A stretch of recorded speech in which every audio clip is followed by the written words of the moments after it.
Hi guys, Santosh this side, and in order to making all the competitive and academic videos, I am going to explain you today basic algebra and which will lead to all the standard algebra as well. So let's start it, the basic algebra. So algebra में आपको you have to read two things. One, you can bifurcate it in constant and variables, right?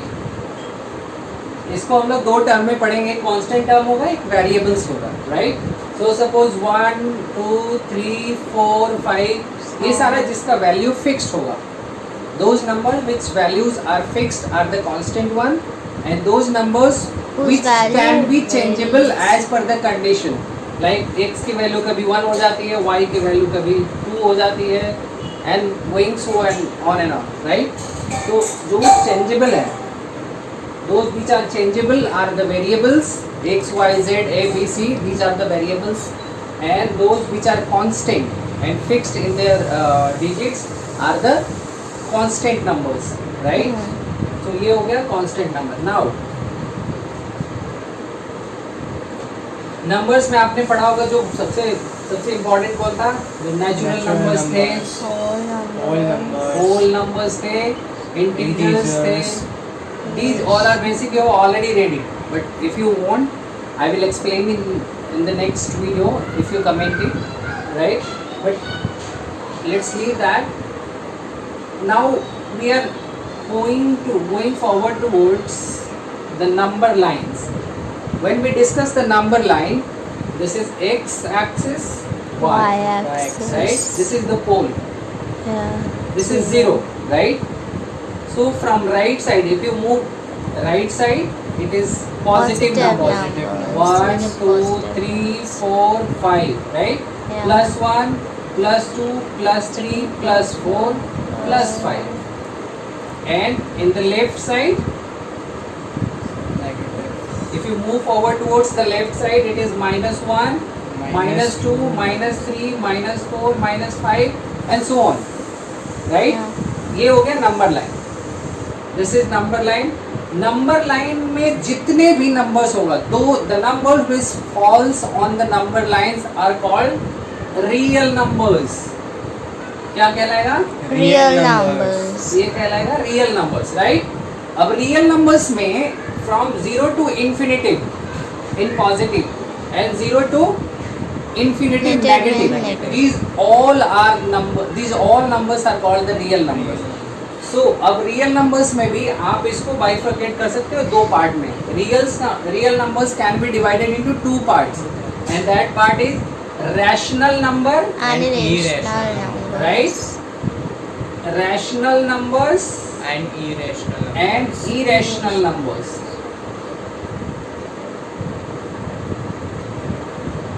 Irrational numbers, right? See, यहाँ 0 और 1 के बीच में क्या हो सकता है? 0.1, 0.2, 0.3, 0.4, 0.5, 0.6, something like that, right? From between 1 to 2, अगर मान लो 3/2 करते हैं, 3/2 means 1.5, which lies between 1 and 2. Similarly, ये तो पॉजिटिव होगी. If you talking about the negative, then minus 0.1, minus 0.2, minus 0.3, ये सारा नेगेटिव नंबर्स में पड़ेंगे. So तो ये हो गया नंबर लाइन. नंबर लाइन पे जितने भी all the real numbers in this universe falls on the number lines, right? And we can bifurcate number lines in two parts, and that is rational number and irrational number. अब ये बहुत basic है but बहुत important है. This is very important, utmost important. अब rational number होता क्या है? If you can write the numbers in p by q, ये क्या हो गया? Numerator. This is numerator and denominator. denominator. If denominator is not equal to 0, and if we can present the numbers in p by q, then that is rational number. Suppose 1/2. If we are writing 1/2, this can be written as p by q. Yeah. So this is rational number. If we are writing 2, is this the rational number or not? Yes, it is a rational number because we it's can 2 by represent 1. it 2 by 1. But if you अच्छा if you present root 4 so the value of root 4 is 2 which is also rational number but अगर आप root 2 लोगे root 2 का value क्या बढ़ते जाता है 1.4111 something like that, ठीक है? तो इसकी कोई वैल्यू फिक्स वैल्यू नहीं होगी That's या अगर कोई why we can- 1.333333 रेकरिंग अगर आगे हम आगे रेकरिंग कर देते हैं Huh? रेकरिंग आ जाए then it is not the fix number. जब फिक्स नंबर नहीं होगा p बाई क्यू के फॉर्म में नहीं लिख सकते हैं, right? We can not represent like that, तब वो होगा इरेशनल नंबर. जैसे रूट 2 हो गया, रूट 3 हो गया, these all are irrational numbers. Fine. Now, any problem in understanding rational number or irrational numbers? Not any. No. Now, बहुत ही मैं I'm just giving a brief introduction and then we'll discuss the questions. Now, polynomials. These all are essential part of algebra. Polynomials जिसको हम लोग px में represent करते हैं, px, right? x y कुछ भी बोल सकते हो, py pz कुछ भी बोल सकते हैं, that depends upon you, right? अच्छा, पॉलिनोमियल के लिए आपको मैंने बताया कि for algebra you have to have variables and constant both. तो यहाँ पॉलिनोमियल को हम लोग तीन चार जैसे भी that depends upon the situation. एक हो गया मोनोमियल, Binomial. Trinomials. मोनोमियल्स में जैसे मान लो x raise to the power 2 हो गया, इसमें कितने वेरिएबल्स है? Only one One. Variable, And this only one term. जिसमें ओनली वन वेरिएबल हो या एक ही टर्म में आ रहा हो. दो वेरिएबल भी हो सकता है बट एक ही टर्म में आ रहा है, तब वो हो जाता है मोनोमियल. जैसे अगर मान लो 5x स्क्वायर प्लस 2, अब इसमें दो टर्म हुआ, एक दो टर्म, Yeah. Binomial. राइट? दो टर्म हो गया, Yeah. ये हो गया बाइनोमियल. अब मान लो यहाँ हम लोग 3x square plus 3x plus 2, It's a trinomial. यहाँ हो गया trinomial. Understand? This is what polynomial is. But सबसे मेन चीज है you have to take care about whether it is polynomial or not. If the power is either negative, अगर power negative minus में हो, right, या fraction में हो. अगर पावर नेगेटिव हो या फ्रैक्शन में हो तब वो पॉलिनोमियल नहीं होगा. Example 5 root x plus 5. Root x means 5x पर पावर कितना हो गया? 1/2. 5x raise to the power 1/2 plus 5. मैंने क्या बोला? If the power is in fraction, ये अगर फ्रैक्शन में हो then it is not a polynomial. Now x plus 1/x, 1/x मतलब बताया था, अगर ये अगर नीचे है रिवर्स में है तो that you can write x plus x raised to the power -1. यहाँ क्या हो गया? माइनस में हो गया. If it is in the minus, power is either minus or in fraction, then that is not the polynomial. Right? Now we understood the polynomials. अब पता चल जाएगा कौन पॉलिनोमियल है कौन पॉलिनोमियल नहीं है, बिल्कुल इजी टर्म में. इसको पढ़ने में 5-6 एक्सरसाइज चल जाएगा, बट ये छोटा सा टर्म समझ लोगे बट कुछ नहीं. It's like a peanut. Maths is very easy man. If you understand it, no problem at all. Now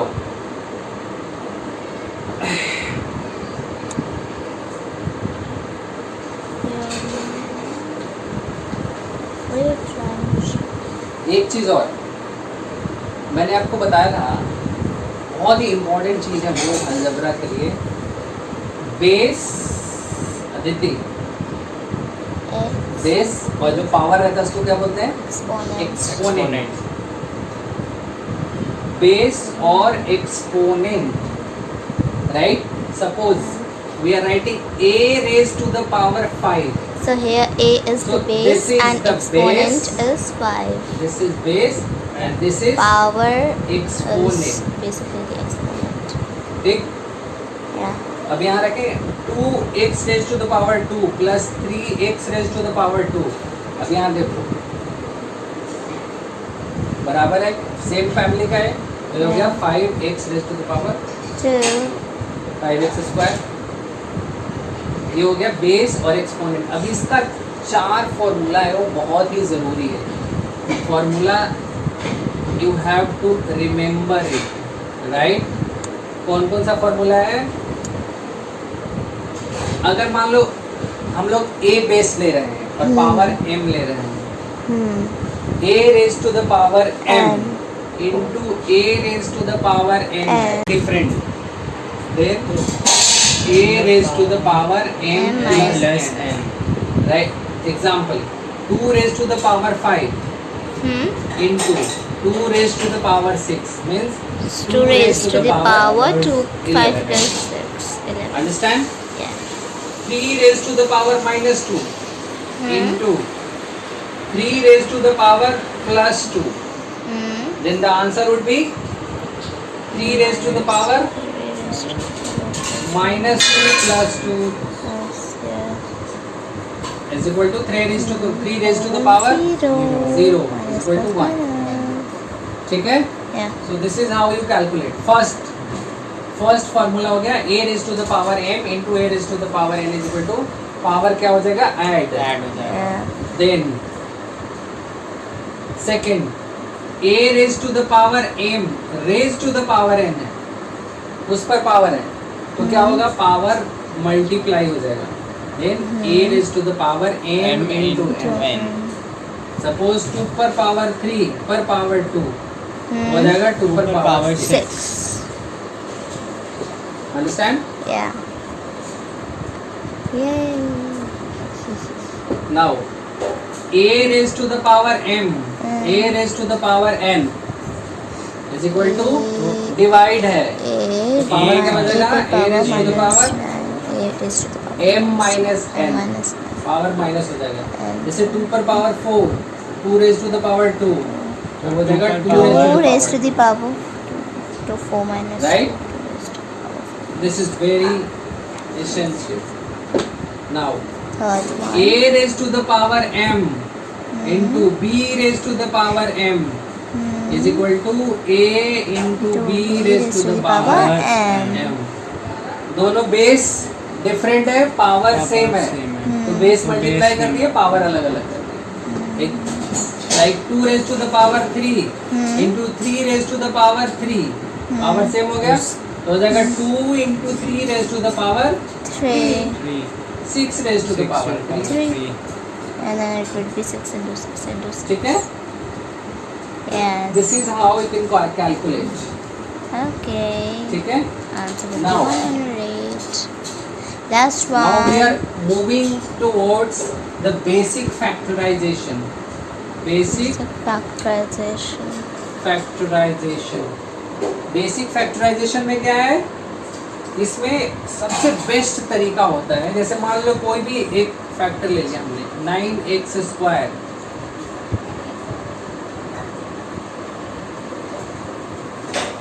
कोई एक फैक्टर है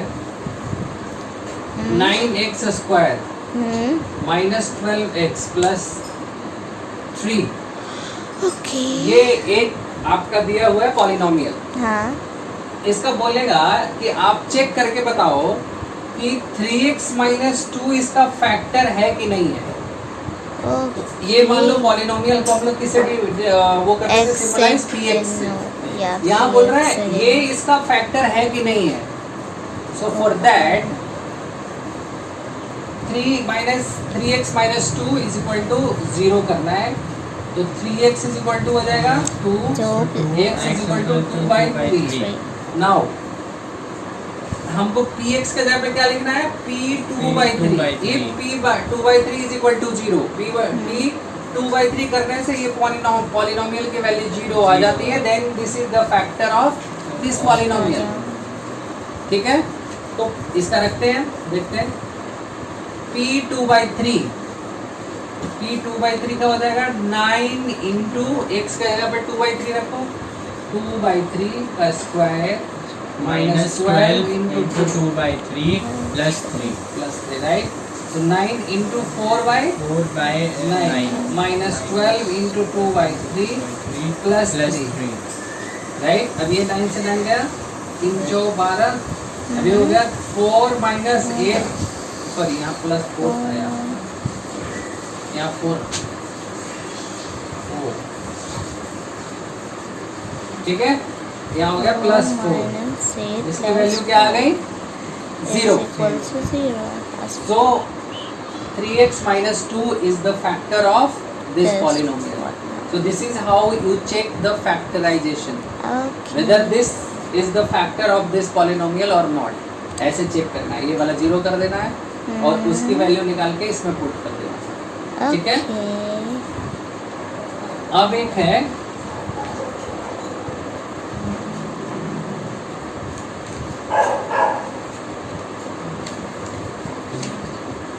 अब मान लो तुझे फैक्टराइजेशन करने के लिए बोलेगा, suppose x square plus 11x plus 30, ये एक पॉलिनोमियल है।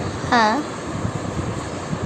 The question is factorise this polynomial, इसको फैक्टराइज करो। तो इसका सबसे बेस्ट तरीका होता है फैक्टराइज करने का, उसको बोलते हैं स्प्लिटिंग द मिडिल टर्म। क्या बोलते हैं, splitting the middle term, splitting the middle term. Middle term. Middle term कौन है, ये है। 11x. इसको करने के लिए हम लोग साइड का इसका जो कोएफिशिएंट है और इसका जो कोएफिशिएंट, मतलब जो कांस्टेंट टर्म है और इसका, दोनों के कोएफिशिएंट को मल्टीप्लाई करते हैं। इसका कोएफिशिएंट क्या है, 1 है, तो इसका हो गया 1 इंटू 30, कितना हो गया, 30 हो गया।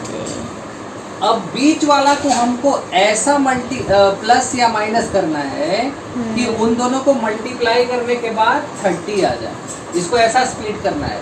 तो हम लोग अगर मान लो 11 को कैसे लिख सकते हैं, 5x प्लस 6x लिख सकते हैं, हाँ, लिख सकते हैं। अब ये दोनों को मल्टीप्लाई करोगे तो क्या आएगा, 6 पंजे 6 5 30 आ गया ना। तो यहाँ हम लोग मिडिल वाले टर्म को कैसे लिख दिया, 5x plus 6. So now this can be written as x square plus 11x plus 30 is equal to x square plus 5x plus 6x plus 30 is equal to, इन दोनों में x कॉमन हो गया, इन हो गया कॉमन, x इंटू यहाँ निकालेंगे तो x plus 5 हो जाएगा, प्लस इन दोनों में कौन कॉमन है, 6 कॉमन है इन दोनों में। So here 6 into x plus means x plus 5 into x plus. This is how you calculate by splitting by the middle Middle term terms. of that ठीक है? particular Now one more question. trinomial. 2x square minus 5x plus 3. 2x square minus 5x plus 3. Plus 3. अब यहाँ पे इन दोनों को multiply करना है। इन दोनों में क्या है, 2 और 3 है। क्या है, 2 and इंटू 3. प्लस 3, ये भी ध्यान रखना है, दोनों प्लस है। इसका मतलब हो गया प्लस 6 आ रहा है। नाउ मिड वाले टर्म को you have to split like their multiplication should be plus 6। तो यहाँ अगर हम लोग 2x स्क्वायर करते हैं माइनस 3x माइनस 2x, देखो ये -3 इंटू -2, -3 इंटू -2 प्लस 6 हो जाएगा, हो जाएगा। और इसको स्प्लिट करेंगे तो -5 भी आ जाएगा, प्लस 3 इज इक्वल टू, इन दोनों में x कॉमन हो गया, x कॉमन, तो ये यहाँ हो गया 2x माइनस 3, इन दोनों में -1 कॉमन, 2x माइनस 3, राइट। अब 2x माइनस 3 दोनों में कॉमन हो गया, 2x minus 3 into x minus 1. So this is how you can factorize by this method. ठीक है? अब now we will do the standard factorization. तो standard factorization के लिए फिर लंबा वीडियो हो जाएगा. So we'll discuss in the next video. ठीक है? So till now, thank you very much for watching this. And if you like this, kindly follow this page and subscribe the channel. Thank you very much.